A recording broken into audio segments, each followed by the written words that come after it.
Someone stole $25K from me, it ended costing him $500,000. A preamble: I was married to a very OCD and pragmatic man. For example, for him, a big romantic gesture had been to leave me alone for 24 hours at the hospital right after I had our son, so he could go pay bills and mow the lawn. 20 years later, I do understand he really did express love this way. But that's another story. I was in dire need of physical contacts because he'd never touched me, unless he wanted very bland sex. And also, never ever kissed me.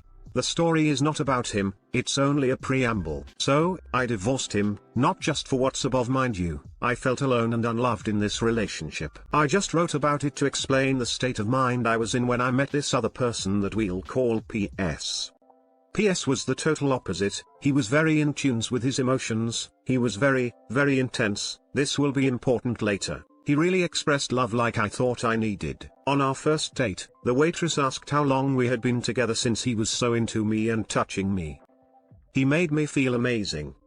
He had a huge house and a rather flashy lifestyle, so I assumed he was really well off. He told me he owned a car wash and a phone marketing company. Fast forward a bit, at this point we had been dating for about a year, and he had just asked me, and my son, to move in with him. I wasn't 100% sure, but he prepared the room for my son nonetheless. As I started spending more time in his house, still keeping mine, I also started to see strange behavior. He'd be up all night, but sleep all day. I also overheard a few phone calls where I was telling people they owed money and needed to pay, but the conversations didn't fit with a car wash or phone marketing business. At some point, he told me he was having money problem. He said huge clients were late in paying and that this was jeopardizing his house payments. So, I, stupid me, offered to help. I'm missing a part of this story because it started as me offering help with the house since we were there a lot, still had my house though, but it ended up with me lending him $25K. I cannot for the life of me remember that progression. The loan was supposed to be for 3 weeks, he said. I'd have it all back in 3 weeks. 3 weeks.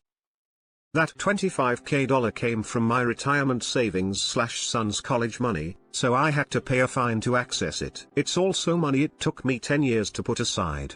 That money was very important to me. During those 3 weeks, I went out to have drinks with my friends, and found him on a date with another woman. I saw him French kissing another woman. I said nothing, went to his house, packed my shit and left. So anyway, I thought he'd be an adult and would still reimburse the $25K at the end of this 3 weeks. Big mistake.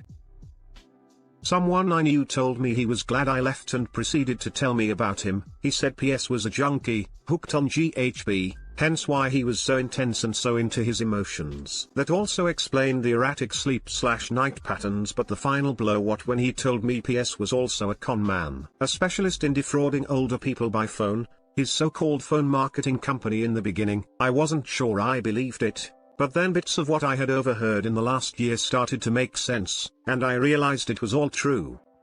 Back to this later. I tried having my money back many different ways. None worked. I was at the end of my rope, and since it was in my years post-divorce, and right after the 2008 to 2009 economic crash as well, I was poor as hell. So, this is what I did.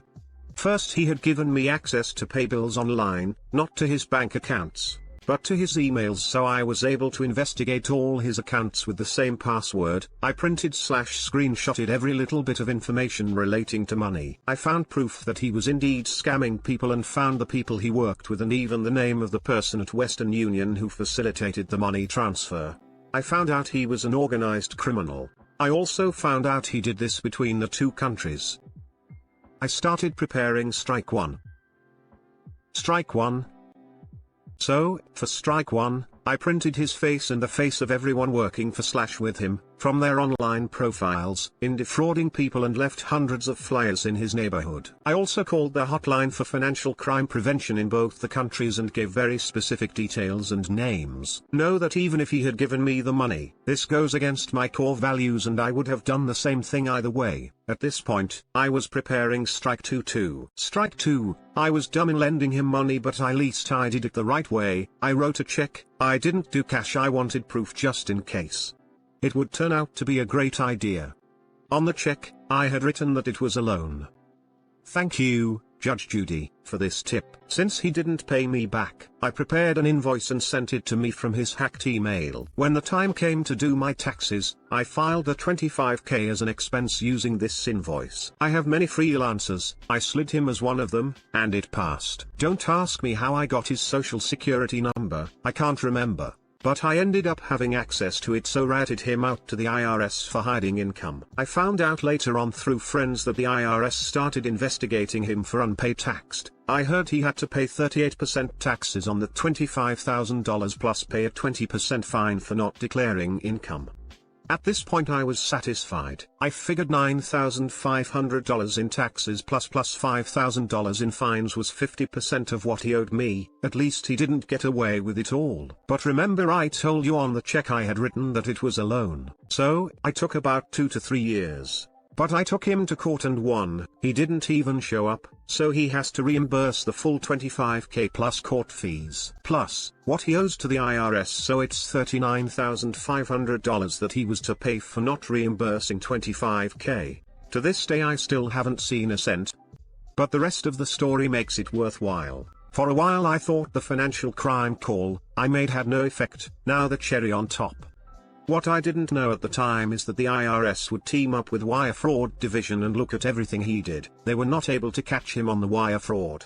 But since the house he had did not fit with the money he was declaring, they got him on tax evasion and gave him a certain delay to pay back taxes. I heard it was only 3 months.